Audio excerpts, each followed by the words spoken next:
Greetings, I'm Scott Usher. I'm the creative director at Havenlight Publishing, and this is Havenlight's Artist Spotlight, and we are here in the studio today with Del Parson, artist extraordinaire. Del, welcome to the studio. Well, thank you very much, Scott. I'm excited to be here. I love having you around because you are as long in tooth in this business as I am, and it's just not that often that I get the opportunity to sit down with someone who has been around as long, but also as influential and a pioneer in this business as anybody else.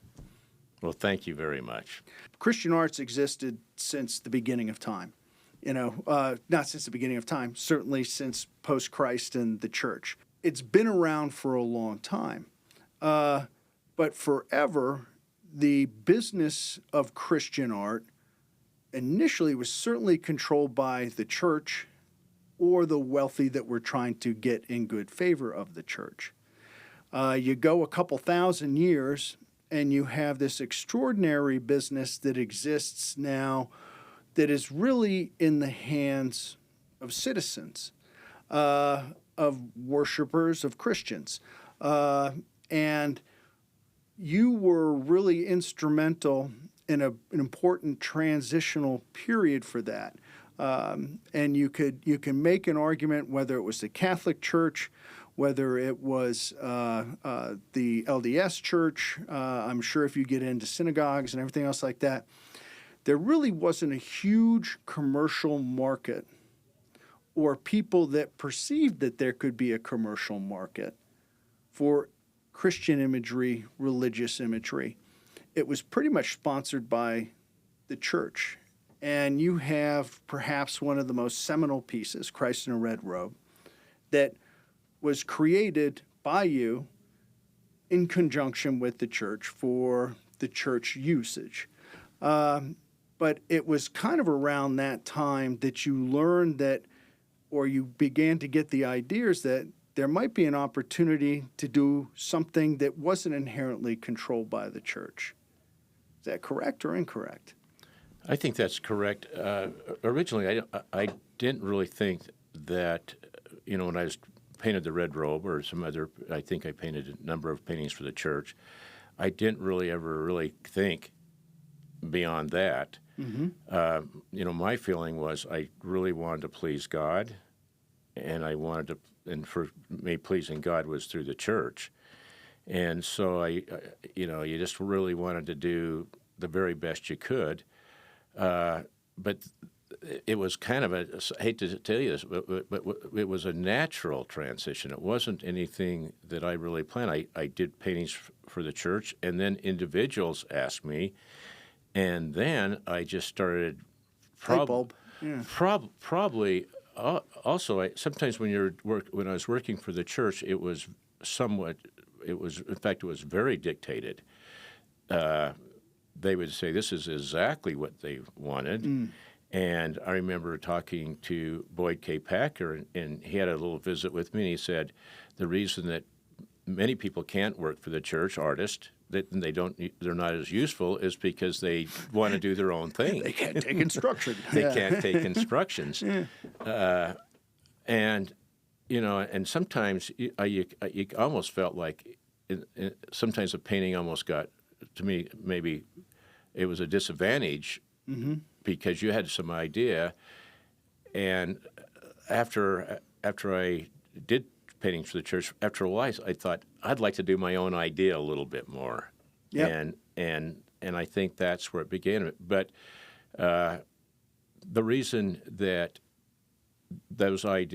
I thought I could do that was because of the paintings that were done for the church, and because the church encouraged our membership to have a painting of a temple and a painting of the Savior in their home. Then people would ask me, gee, I'd really like you to do this for me. Or like sometimes I would just come up and just be thinking, gee, I'd really like the painting of the Christ on the Lamb. I just thought, I just want to do that. I just had this inspiration. I just really want to paint something because I feel like I'm kind of a lost lamb, and I wanted to portray that. Yep.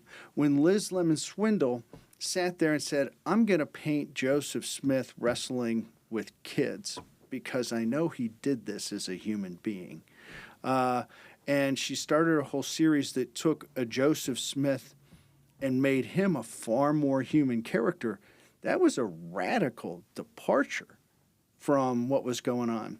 So as you come along and say, okay, the church is telling me to create Christ in this particular frame. Well, I got a couple of things that I think would be more interesting for him to do. You have these pioneers that come along and just sit there and say, I think if I give it a little bit of a different spin, it's going to satisfy me, and I think it's going to satisfy a group of people. So you start having folks saying, wow, will you paint me a painting? Will you paint me a painting? How do you make the leap to, I want to do a reproduction of this image, and I want to start moving into the reproduction business? Well, first off, I think art has always been driven by what people want and are willing to pay for. If nobody buys any art, it's pretty hard for a person to spend their life painting something and they're not going to get anything from it. So if you don't have a patron and a market, if you look throughout history, always when great art is produced, there's people purchasing that art. At one time, of course, it was the church. And I just wanted to say something about my work for the church. I've loved working for the church. I haven't done it for a while, and one of the reasons is probably because I kind of wanted to have that freedom, and I also thought that I had done so much I wanted to maybe let other people have that opportunity. But I think there's something wonderful about working for somebody because it really pushes you. Oh. It pushes you so hard. You try as hard as you can, and the art director or whoever you're doing it for is always going to find some things that they don't like about it. And I think that's one of the best training. It was so much better than going to school is getting to paint for someone that has really high expectations. I've never worked for anybody that was harder to work for than the church, more demanding.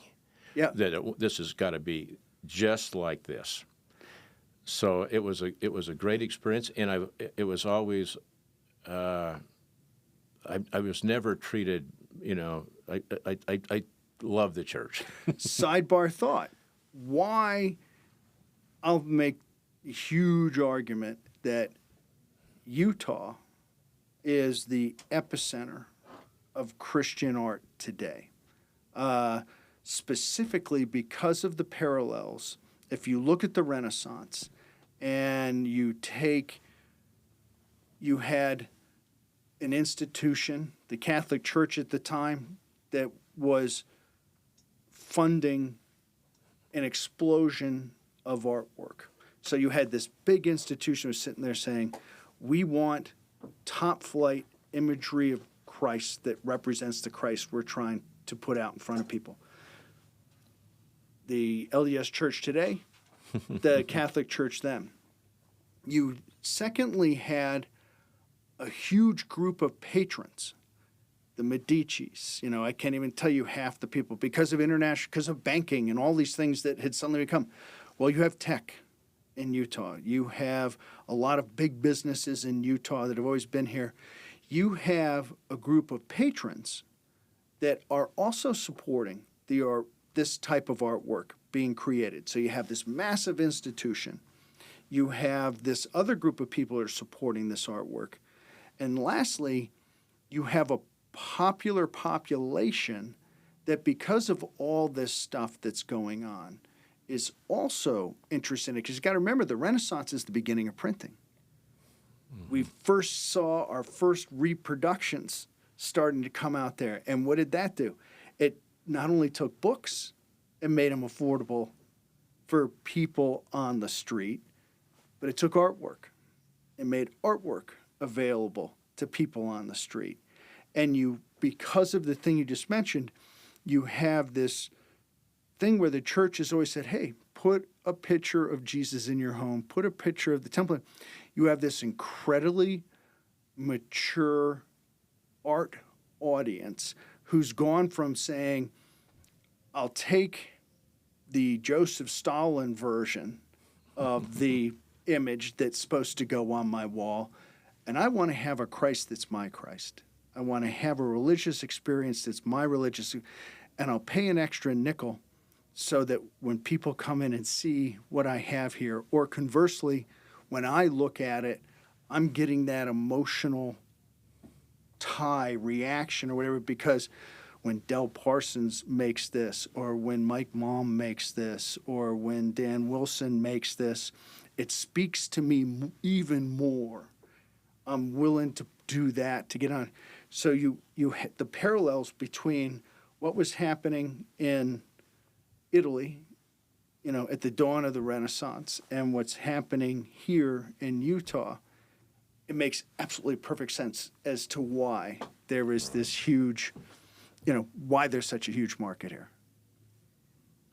Yeah, one time I was going to, there was a print company called Mill Pond, and I thought, gee, I'd really like to do the things for Mill Pond for a different audience. And the first day I went and met with them, they said, well, 90% of our business, Christian art, is in Utah. It's in Utah. So I go, I thought that was very interesting. I am so grateful that people are willing to be a patron. And what brings so much joy to me is when I hear from some of these people. Like I'm getting little emails and things from people that just tell what a difference something has meant in their life. Image that they had, got them through some tough times, and as an artist, that just makes your day. It gives you a purpose for doing things, and so I am just so grateful for the patron. If it wasn't for the patron, this wouldn't happen. Have you ever created a piece that later somebody came back and said, this happened to me because of this piece that you created? Not that comes right off to my mind.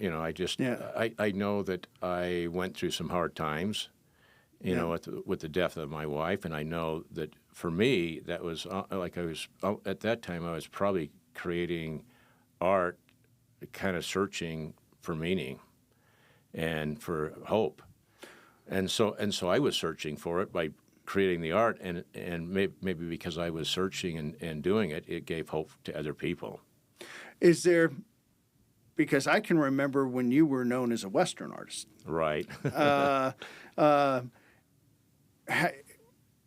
Did the transition from Western art to Christian art come before or after your wife's death? How related are those?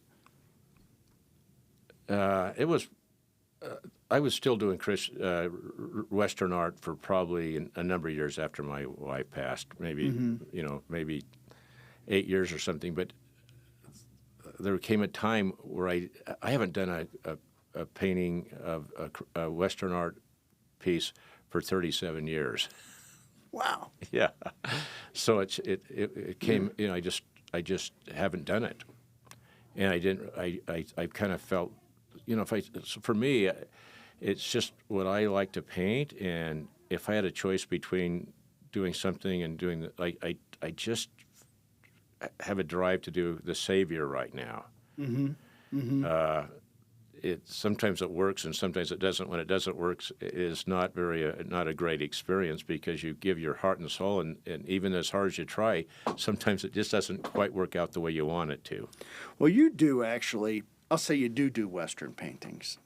Maybe they're not cowboy paintings, but the first time I had a chance to go in your studio and I got to see all your plein airs, I was like, wow, you're still painting the Western experience and the Western landscape in between when you're doing all these things. That's absolutely true. And then you have everything that you're doing with your students, both the thing that I got to see with your brother and you is, okay, we did all this work in the classroom that, I don't think you think it's throwaway, but in my mind, I'm like, oh, they just treat this like it's throwaway. And these are, it's all the portrait pieces that you'll do, and you're creating on a daily basis with your students just as much as they are, so you get to hone every day.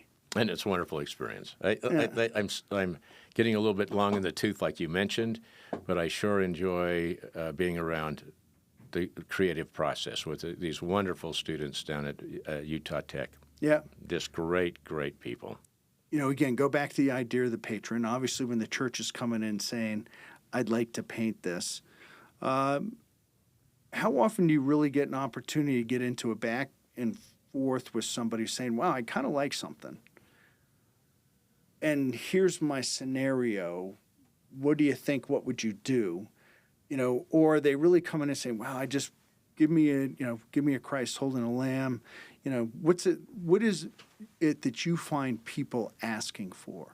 Well, just for instance, like I did a painting of the First Vision, mm-hmm. and the art director sent me a sketch, and and this is their concern on that particular painting. Their concern was depicting the Father. They just had great reverence for the Father, and so they were kind of trying to figure out how to do it subtly, and the idea was the First Vision was seen through the trees, and you didn't see it very much. And they said, this is what we'd like, and I did a sketch, probably about 3 sketches, and tried that, and they go, this isn't working out. Yeah. What can you do? And I go, let's just forget the tree and put it right out there. And they go, I don't know about that. So, yeah. but then they said, go ahead and try. And so I did a sketch, and they go, okay, now let's see a small painting before you do the big painting. But it was it took maybe 3 months before the idea that, hey, let's just put it out there. But then there was still, there was real then I had to go back and redo mm-hmm. that painting because the Father was not higher than the Son, and they wanted for reverence, so I had to kind of redo things a little bit to make sure that it was what they would like to see. So it's kind of both ways. But originally, the original idea did not happen. Yeah, it's funny because if we were reading our book on you 500 years from now, they'd be like, look at how we put the Father just above the Son, and that's how he had the hierarchy in place and all that other stuff, and wasn't even in your mind when you started. No, they were exactly the same height. Yeah, and then they go, we can't have that. Yeah, that's great. So again, it's taken an assumption, but the assumption is, certainly you found with creating Christian artwork, certainly solace from the experience that you had gone through. But it's not just that. It's just not the bad times. There's also, you're a passionate Christian. Yeah. And there's the good times. And are people putting Christian artwork in their home, do you believe, more because of the promise of good than trying to find solace from what was bad and bothering them? Well, what's so interesting, I probably don't want to really paint anything bad. There's enough bad in the world. Yeah. So probably my idea is I really want to have positive art. Other people can do what they want, but I kind of like the idea that there's great hope and that God loves us. And that's I think my number one thing I'd like to create is that Christ loves us. And I'm going to say, what I was saying more along the lines was, you have people that are driven to a piece of art because they're going through a bad experience. Right. But there's the promise of that there. Here's my salvation to help pull me through this. But it strikes me that more people would be going through, they're putting it there because of the positive experience of what Christian art is, the positive experience that they're trying to have. I put this in my home, and it gives light. It's a good thing to be going into my space. In my studio just recently, I put one of my favorite paintings, "Perfect Love," out in my studio, hanging up now. And what's so interesting, it brought up a wonderful feeling to my studio that I'd like to go in my studio now more because it's hanging up there. Awesome. It's just for myself personally. And I don't go, when I'm looking, I don't go, gosh, I painted that. I just go, that's just a wonderful spirit that came into my studio because some artwork's hanging up there, and it changed the atmosphere of my studio. And that's, if there's anything this business, if there's a raison d'etre for this business, it is that experience. How can we help people, and via the artists that we work with, put something into their space that creates a positive, uplifting experience? And that's got to be, like I say, great to help that person that was really down. But if you can keep people consistently remembering the good things, that's the win. Yeah, and I kind of just feel like I get to teach. Like when I was 23 years old, about ready to get married, and this is part of our culture and religion, is we have an opportunity of getting a patriarchal blessing. I think I've maybe talked to you about that. Have I ever talked to you about that? It's a little fuzzy. I'm going to say give it to me anyway. Give it to you anyway. Yeah. But I didn't know for sure if I came to a period in my life where I was going to get married, and I thought, boy, I'm going to get married. I'm going to be an artist. How can you have a wife and have a family if you're an artist? And I felt like I just really needed help from God, and I had a patriarchal blessing. And I was all worried that Patriarch's going to say, boy, Dale, go work at the car dealership. No, you've been doing some bad stuff in your life. And these are bringing it all up because God knows everything. And it was a wonderful, positive experience. You're kind of all, but what was so wonderful for me, it talked about that art would be a joy to me in my life, and that I'd explain the ways of the Lord to many. And I kind of always felt like that was so wonderful that I was kind of told that, and I felt like I was going to be an artist. I just knew I was going to be an artist. What a great turn of phrase. Explain the Lord to the many. That's highlight that. That's a nice. That's kind of what we're doing. And influence many people for good. And so, but what was with me? It wasn't. It was just such a wonderful thing that I knew that God was going to help you out, but I also felt this great responsibility to do it. That was what I had to do. And sometimes the last thing in the world I want to do is be in my studio. And it took you a little bit of time to get there, because they say you started out painting cowboys and Indians. It did. I'll say the same thing with Young Sun Kim. And again, most artists, we're talking before, you got to go through that period. You got to make a living. You have to do what sells. You can't do. It's really hard to do the good if you can't make a living during that period of time. So it's a bunch of the conundrum that you get into. And I'll just say, even for an artist painting today, the conversation that we're having earlier, how do you get from where people really like what you do, from coming out of school? You got this space in between, and it needs help.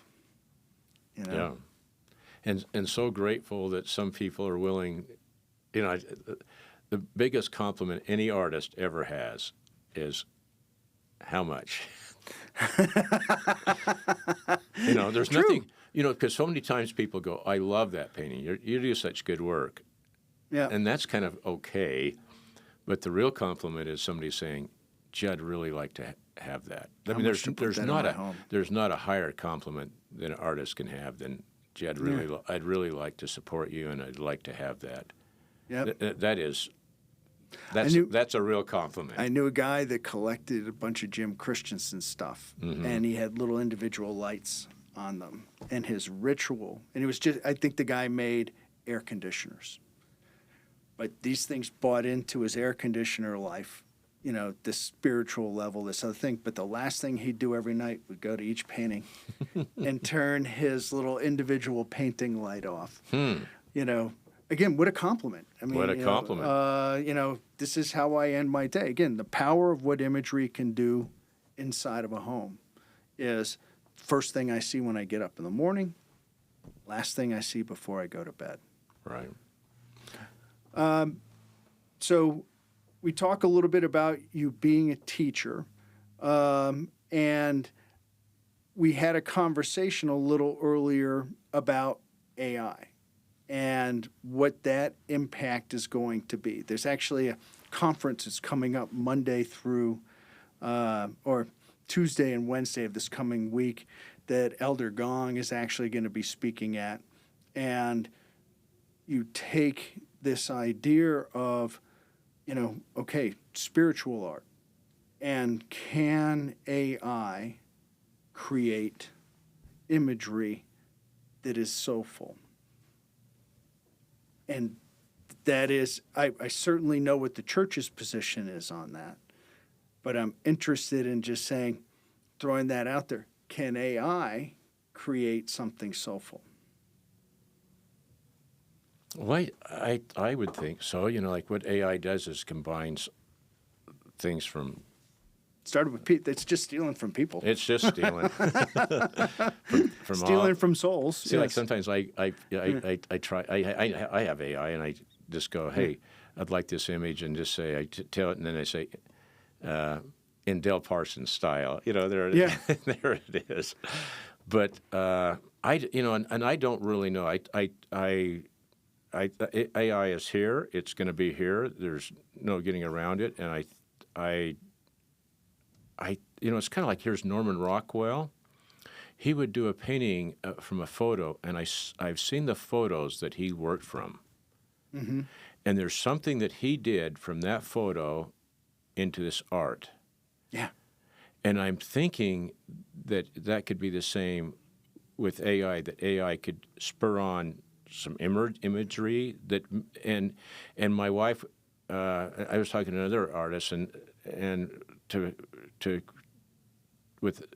create an image, sometimes we find the models, get the costumes, have the people, and try to get the right expression, and maybe AI can help out, getting to a place. But I think the artists could look at AI, and the same as a Norman Rockwell could look at a photo. Nobody knows. I mean, I'm just saying this is new. This is out. Yeah. This is here, but it's here. I don't think AI AI doesn't create anything on its own. Yeah. It's doing everything that it creates is the result of some instruction from something with a soul. I can't tell you where it's going to be in 5 years, but if I sit down and say create X, I have an intention.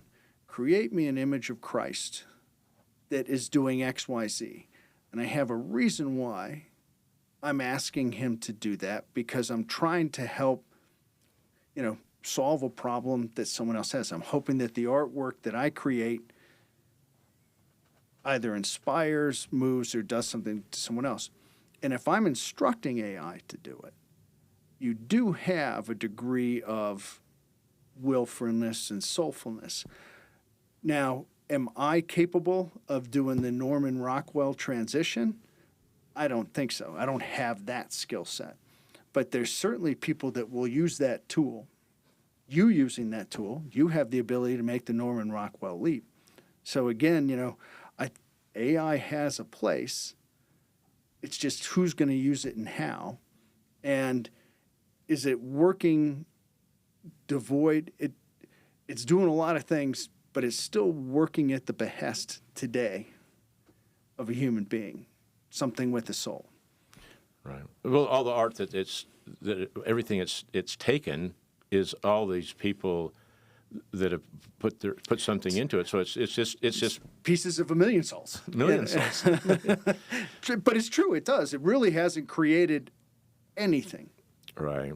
It's sought out and pulled from all these places, and you're going to have, the courts are going to solve a lot of this.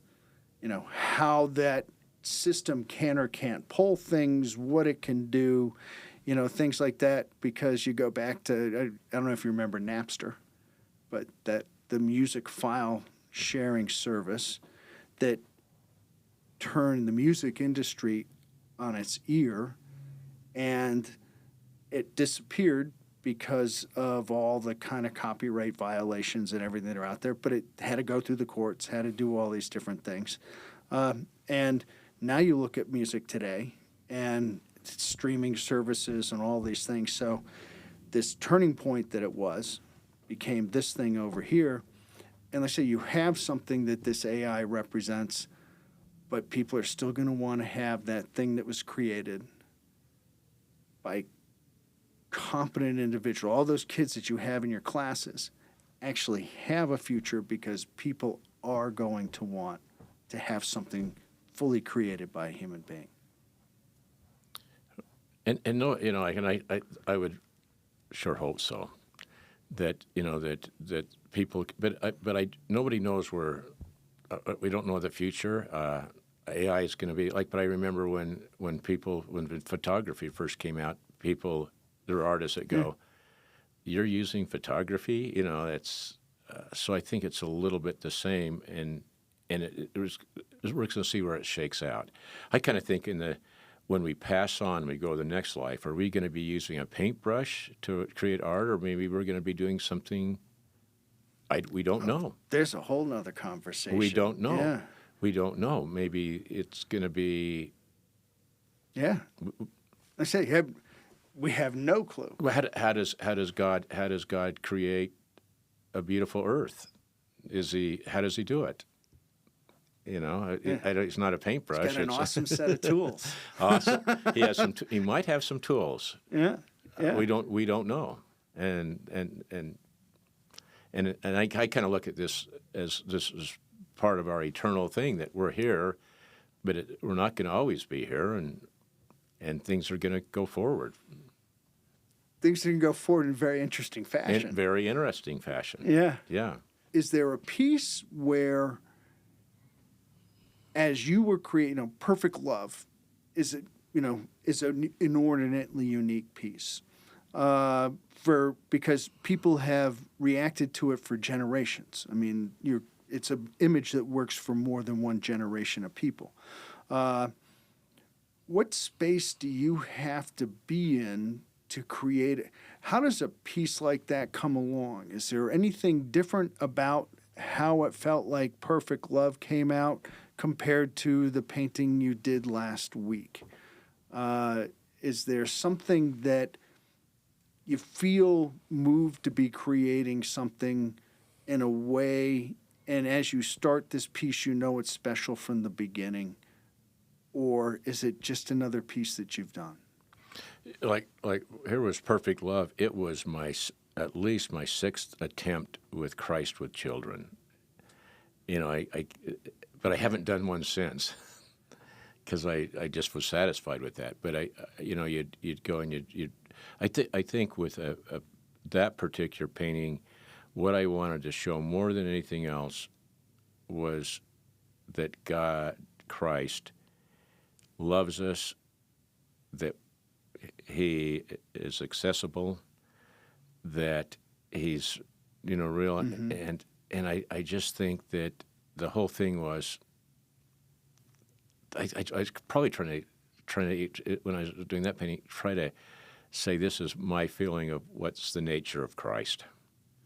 And when you were creating that, and you said you had to do it 6 times, was it because you weren't satisfied with design?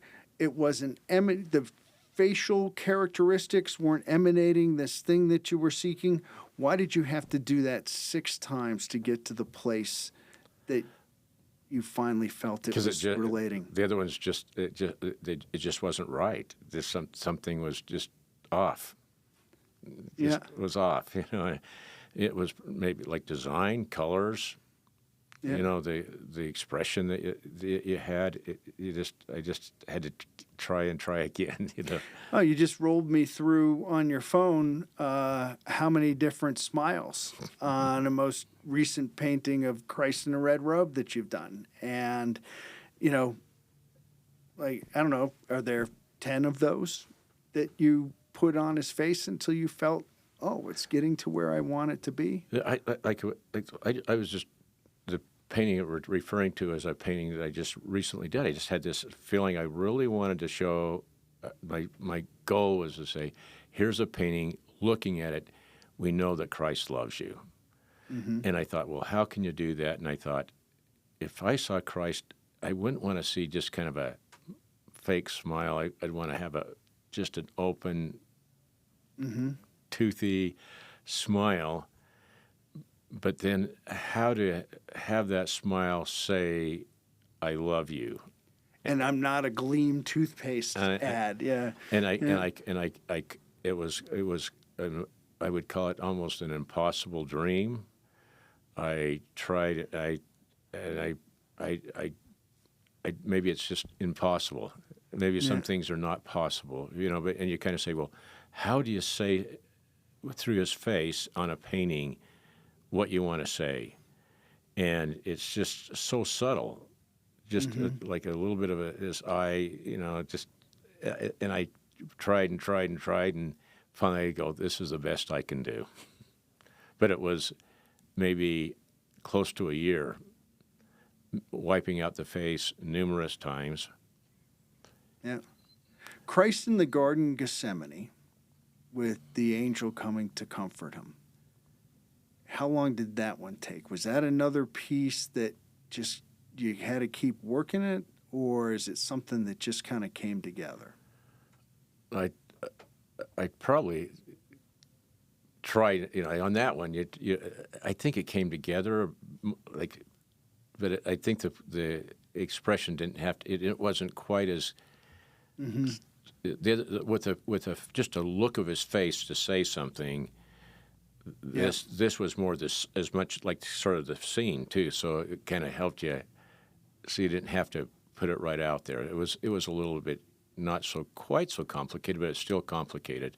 And what's so interesting, like when you're doing a painting of, say, the Garden of Gethsemane, as an artist, you feel that. Yeah. You really, really feel it. And sometimes I, like working on a painting like that, I just start weeping just because you're feeling it. And I think you feel it so much more than if a person looks at what you've done. They might feel a little bit of that, but as an artist, I go through it. You're immersed. I'm immersed in that. I'm trying to express and feel what he must have felt like, and of course you can't do that, but you sure have great admiration and love for him. But as an artist, you feel your piece. You have to feel that piece. A painting is a mirror. Painting's certainly a mirror of the person that's created it, but it's also the mirror of the person that's looking at it. Because I'm bringing all my baggage when I walk up to a Parson or anybody's painting. So I'm going to be influenced by everything I'm bringing to this particular piece. But when you, as the painter, invest that much emotion into it, again, it's a thing that translates. I'd love to see the Psych 101 thing that says how this happens. But that's that magic 15% we were talking about before. You felt that passion, and it comes through the painting. And people can walk up to it, see it, and identify it. I think that's part of why Perfect Love works the way Perfect Love did. You were feeling the perfect love, and you kept on, wiping it down until you got to, here's the perfect love that I feel. And people can see that, feel it, and relate it because it was in the space when you created it. Yeah. I'm sure that you've seen, like, the statue of Michelangelo. So I've seen numerous copies of that statue. Yeah. I've seen them, and it was okay. I went to Florence and saw the real thing, and I was so surprised how I was moved by that. I don't know the difference. There's an exact copy, and then here's the I've got a little video I can share with you that is a scientific study that's recently been done where they hooked people's heads up to stuff and they showed them the original of the girl with the pearl earring and reproductions, and the brain activates more off of the original. And it might be that as a person, as we go up there and we maybe experience some of the things that Michelangelo has put there on that statue, that we might experience a little, and that's what moves us. I don't know where that comes from, but it's very interesting. I do know as an artist, you put in so much more. I don't think a person could possibly feel what you felt. Yeah. As creating it, and I don't think I could even express it, feel that what Michelangelo put into it. But I still think that's part of the communication. That's what art is. It's visual communication. And as we were talking back and forth, and it made me think, so you're teaching, you do a lot of portrait work, human figure work with your students.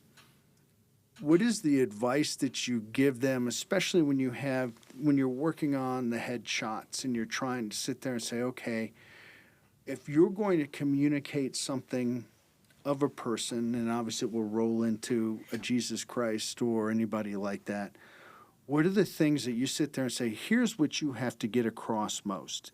Is it the eyes? Is it the facial structure? Is it the smile?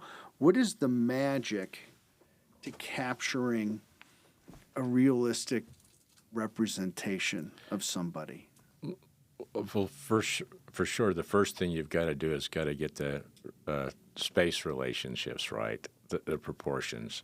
If you have the nose too long or the chin too long, wide, or just so. As a teacher, the first thing you do is you just got to just say you really got to get the proportions. A couple of rules before the magic. Before the magic. Yeah. But advice I would give students as far as making a living, I would say the thing that I found, if I do a painting that I never ever want to sell, that I just want to keep and hang on my wall, and this is what I'm going to see every day of my life for the rest of my life, that's a painting that sells.